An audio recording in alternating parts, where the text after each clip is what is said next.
thoughts focus. When he gives you an imagination of the impossible, he feeds that with his supernatural relationship. He feeds that through, let me just say that one more time. He feeds that imagination through that supernatural relationship.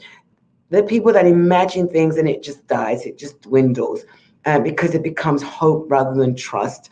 And when you trust, again, I'm going to say this, there's this inherent knowledge that comes with a confidence. I want to remind you, my Inspirational Tuesday family, that one of the things I said about faith, it is a supernatural conviction that can be defended until the evidence comes. There's things that God gives us. It's in our imagination. Another phrase that we use here is that sometimes the only place that your faith makes sense is in your imagination. And I want to keep stirring this up. It keeps coming up every now and then. I want to keep stirring this up in you. Don't look at your norm as the final frontier. I know you're laughing at me because you see that I'm trying to contain myself. Don't try to annihilate or push aside what God shows you in your imagination. Don't look for others to affirm it, because it is a supernatural conviction. It is something that was birthed supernaturally, so it has to be fed supernaturally. Does that make sense? Oh, thank you. Somebody's saying so true.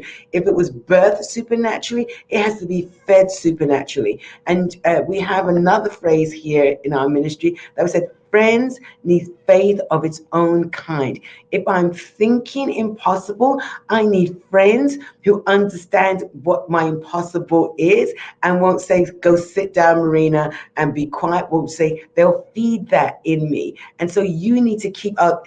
I see the amens coming. So you need to have friends around you that when you're getting this imagination from the Lord, when you start dreaming, when you start having visions, when you start discerning these things that you cannot explain yet. Yes, thank you, Brian. You understand. You need friends around you who will feed that impossibility, not be your naysayers. How does that really work? There's a scripture, come on, somebody help me out. There's a scripture that says, write the vision and make it plain, so that those that hear it will run with it. And my version of that is not just the people that hear it, the people that can see your vision even while it is still in that imagination stage. It is still in that invisible stage, and they can perceive it and grasp it and feed you while you are working it through, while you're writing it plain and scratching it out and writing it again.